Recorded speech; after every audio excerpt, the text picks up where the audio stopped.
की शुरुआत करेंगे। देश भर में सुबह 6 बजे से डॉक्टर्स की हड़ताल जारी है। कोलकाता में महिला डॉक्टर से दरिंदगी का विरोध किया जा रहा है। ओपीडी बंद होने से मरीजों को परेशानी उठानी पड़ रही है। दिल्ली हरियाणा में डॉक्टर्स की हड़ताल का असर देखने को मिल रहा है। आईएमए के नेतृत्व में देश भर में हड़ताल पर है। आज डॉक्टर्स 24 घंटे के लिए हड़ताल पर रहेंगे। तमाम डॉक्टर्स, सिर्फ इमरजेंसी सेवाएं ही चालू रहेंगी और ओपीडी बंद रहेगा। सरकारी और प्राइवेट अस्पताल के डॉक्टर्स इस हड़ताल में शामिल है। डॉक्टर्स की हड़ताल से स्वास्थ्य सेवाओं पर असर दिखना भी शुरू हो गया है। बड़ी खबर आपको बता रहे हैं, आईएमए ने आज हड़ताल का ऐलान किया और सरकारी और निजी डॉक्टर्स, सभी अस्पतालों के डॉक्टर्स आज हड़ताल पर है। ये रेजिडेंट डॉक्टर्स की हड़ताल देश भर में सुबह 6 बजे से डॉक्टर्स की हड़ताल जारी है। कोलकाता में महिला डॉक्टर्स से दरिंदगी का विरोध किया जा रहा है। ओपीडी बंद होने से मरीजों को परेशानी उठानी पड़ रही है। सेंट्रल प्रोटेक्शन एक्ट डॉक्टर्स के लिए लागू होना चाहिए। डॉक्टर्स की सुरक्षा सुनिश्चित होनी चाहिए, ये मांग कर रहे हैं डॉक्टर्स। दिल्ली हरियाणा में भी डॉक्टर्स की हड़ताल का काफ़ी असर देखने को मिल रहा है। आईएमए ने ये ऐलान किया था और आईएमए के नेतृत्व में ही देश भर में हड़ताल पर डॉक्टर्स हैं। 24 घंटे के लिए यह हड़ताल पर डॉक्टर्स रहेंगे। इनकी स्ट्राइक इसी तरह से जारी रहेगी। सिर्फ इमरजेंसी सेवाएं ही चालू रहेगी, ओपीडी बंद रहेगा।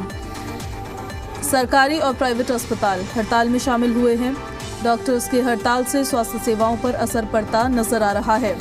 इस खबर पर ज्यादा जानकारी के साथ हमारे सहयोगी राहुल मिश्रा दिल्ली से हमारे साथ लाइव कनेक्ट हो गए हैं। सीधे उन्हीं के पास आपको लिए चलते हैं। राहुल, सुबह 6 बजे से डॉक्टर्स की हड़ताल लगातार जारी है। क्या आप वहीं पर अभी मौजूद है जहां पर हड़ताल कर रहे हैं डॉक्टर्स, और उसका किस तरह से असर स्वास्थ्य सेवाओं पर पड़ता हुआ नजर आ रहा है? राहुल,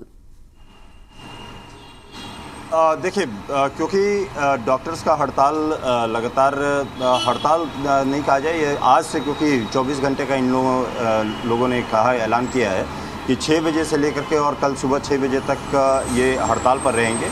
लेकिन कई दिनों से ओपीडी की जो सेवाएं थी वो ज़रूर बाधित रही हैं। चाहे वो आप देखें आरएमएल की हो, राम मनोहर लोहिया हो, जिसमें कि जो रेजिडेंट्स डॉक्टर हैं, जूनियर रेजिडेंट डॉक्टर हैं, वो जाना उन्होंने अपना बंद कर दिया था। उसके साथ ही साथ आरएमएल हो या सफदरजंग या एम्स में देखा जाए तो उनकी तरफ से विरोध प्रदर्शन वहाँ पे जारी रहता। लेकिन 24 घंटे का आईएमए ने जब हड़ताल का ऐलान किया है तो आज सुबह 6 बजे से लेकर के कल सुबह 6 बजे तक सारे के सारे डॉक्टर हड़ताल पर रहेंगे। और इनकी मांग है, सीपीए की मांग है कि इन्हें सीपीए दिया जाए, सरकार इस पे लागू करे। और क्योंकि जिस तरीके से डॉक्टर्स के साथ में कई बार कई जगह पे इंसिडेंट देखने को मिलता है, उसको लेकर के इनकी तरफ से यहाँ पर मांग की गई। उसके साथ ही साथ जो कोलकाता में इंसिडेंट हुआ है, इंसिडेंट को लेकर के यहाँ जल्द से जल्द कार्रवाई और उचित दंड देने की बात यहाँ पर डॉक्टर्स के द्वारा किया जा रहा है।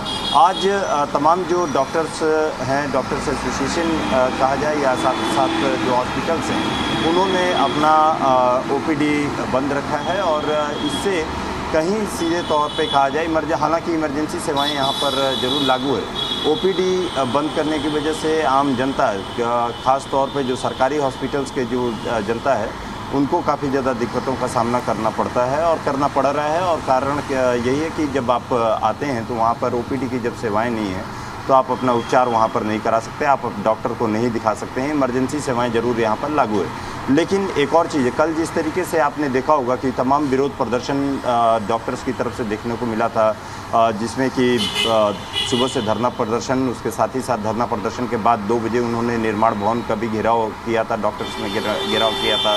शाम को कैंडल लाइट किया था, उन्होंने कैंडल लाइट मार्च निकाला था। ये विरोध बढ़ता जा रहा है। अब यहाँ पर देखना ये होगा कि सरकार की तरफ से क्या कदम यहाँ पर उठाया जाता है। लेकिन यहाँ आज डॉक्टर्स हड़ताल पर हैं, 24 घंटे की हड़ताल पर हैं। जाहिर सी बात है कि यहाँ पर आम जनता को परेशानी हो रही है और जनता को परेशानी होगी भी, क्योंकि जब आप उपचार के लिए आते हैं तो वहाँ पर ओपीडी सेवाएं बाधित रहती है। डॉक्टर्स की तरफ से ये भी कहा जा रहा है कि यदि आगे सरकार नहीं इस पे मानती है तो आगे ये इमरजेंसी सेवाओं को भी बाधित कर सकते हैं, इमरजेंसी सेवाओं को भी यहाँ पर ठप किया सकता है। अब देखना ही होगा कि सरकार की तरफ से क्या कदम उठाया जाता है। जी पूजा। सरकार देखिए राहुल, डॉक्टर्स का स्ट्राइक पर रहना या हड़ताल करना मुसीबतों को आमंत्रण देना होता है। ऐसे में काफ़ी दिन हो गए हैं और रेजिडेंट डॉक्टर्स हड़ताल पर बैठे हुए हैं। सरकार की तरफ से किस तरीके का कोई पॉजिटिव नोट पर आगे बढ़ने की कोशिश होती हुई कहीं नज़र आ रही है कि बातचीत की जा सके, डॉक्टर्स की जो मांग है एटलीस्ट उन मांगों को सुना जा सके, उनको कोई आश्वासन दिया जा सके? देखिए, सरकार की तरफ से ज़रूर कोशिश यहाँ पर किया जा रहा है। सरकार, क्योंकि सबसे बड़ी चीज़ है कि आपने देखा होगा कि जब कोलकाता वाला इंसिडेंट हुआ उसके बाद तुरंत ही उसके ऊपर इंक्वायरी बैठाना, यहाँ पर जो मैं केंद्र सरकार की बात कर रहा हूँ, सीबीआई की इंक्वायरी वहाँ पर बैठाई गई है। उसके अलावा उसको जल्द से जल्द न्याय मिले, इसकी कोशिश यहाँ पर ज़रूर की जा रही है। देखना ये होगा कि बीच का रास्ता किस तरीके से निकलता है। हालांकि दोनों के बीच में बातचीत जरूर हुई है, डॉक्टर्स और सरकार के बीच में ज़रूर बातचीत हुई है। सरकार यहाँ पर कई बार आग्रह भी किया है कि अपने जो हड़ताल है उसको वापस यहाँ पर लिया जाए। अब सरकार देखना है बीच का रास्ता क्या निकलता है और कब निकलता है, ये सबसे ज़्यादा जरूरी है। जी बिल्कुल, ये देखना होगा डॉक्टर्स की रणनीति किस तरीके से रहने वाली है, कब तक यूं ही हड़ताल पर डॉक्टर्स बैठे रहेंगे। राहुल,